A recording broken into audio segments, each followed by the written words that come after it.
ជំរាបសួរលោកគ្រូខ្ញុំឈ្មោះយុនកំសិញខ្ញុំមកពីក្រុងបេសុដប់អញ្ចឹងថ្ងៃហ្នឹងខ្ញុំធ្វើការ record វីដេអូជូនលោកគ្រូទាក់ទងជាមួយនឹង SX អញ្ចឹងនេះគឺជា command ទាំងអស់ដែលនឹងធ្វើការដើម្បីគ្នាទាំង SX ហ្នឹងអញ្ចឹងមុននឹងចូលដល់ការប្រើប្រាស់ command ទាំងអស់ហ្នឹងខ្ញុំសូមនិយាយពីនិយមនៃ SX សិនអញ្ចឹងសម្រាប់ SX ហ្នឹង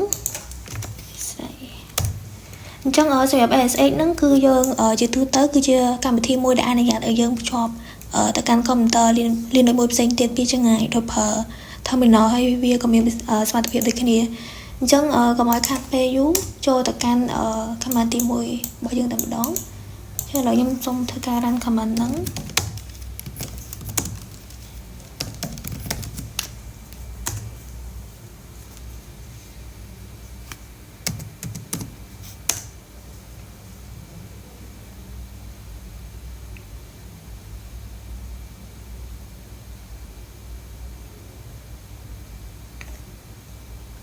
អូខេអញ្ចឹងcommand ហ្នឹងគឺជា command update system របស់ software អញ្ចឹងឥឡូវយើងចូលទៅ command ទី2អញ្ចឹង command ទី2គឺយើង install SX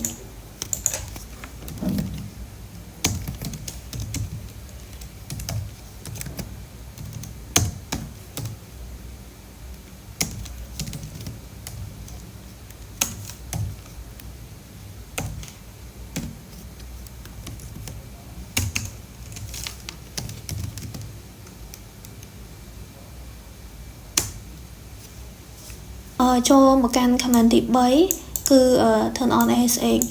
and make it start automatically every time the system boot អញ្ចឹងឥឡូវខ្ញុំធ្វើការវាយ command ហ្នឹងចូល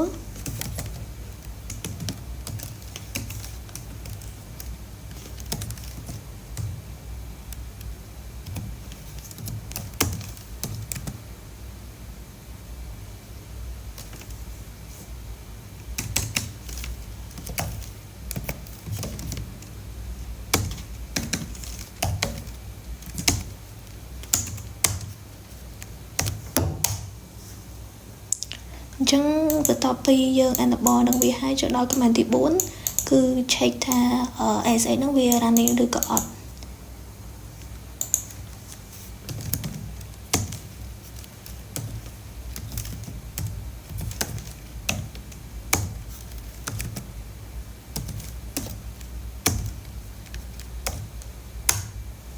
អូខេអញ្ចឹងនៅក្នុងហ្នឹងគឺវា running ហើយវាក៏ active ដែរអញ្ចឹងឥឡូវចូលទៅ command មួយទៀតចំណុចទី5គឺចូលទៅ allow SX connecting through the firewall អញ្ចឹងឥឡូវខ្ញុំ clear មួយសិនចូលតទៀត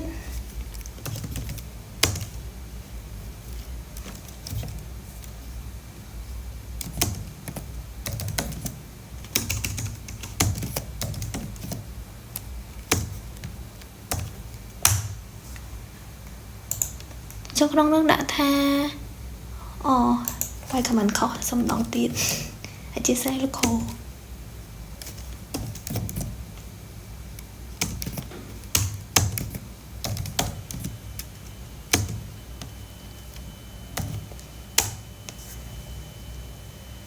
អូខេឥឡូវយើងចូលទៅ command មួយទៀតគឺ IP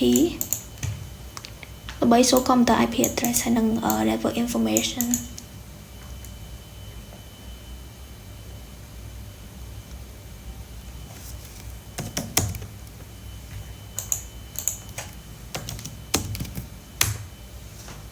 អូខេអញ្ចឹងឥឡូវហ្នឹងគឺយើងបាន IP ហើយអញ្ចឹងខ្ញុំចូលទៅកាន់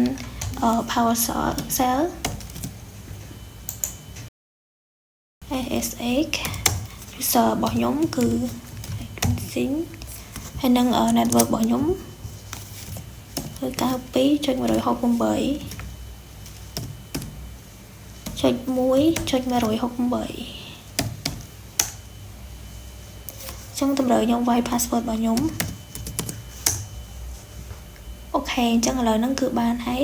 វីដេអូរបស់ខ្ញុំគឺមានតែប៉ុណ្្នឹងទេអញ្ចឹងសូមអរគុណលោកគ្រូដែលបានទស្សនាវីដេអូរបស់ខ្ញុំពីដើមរហូតដល់ចប់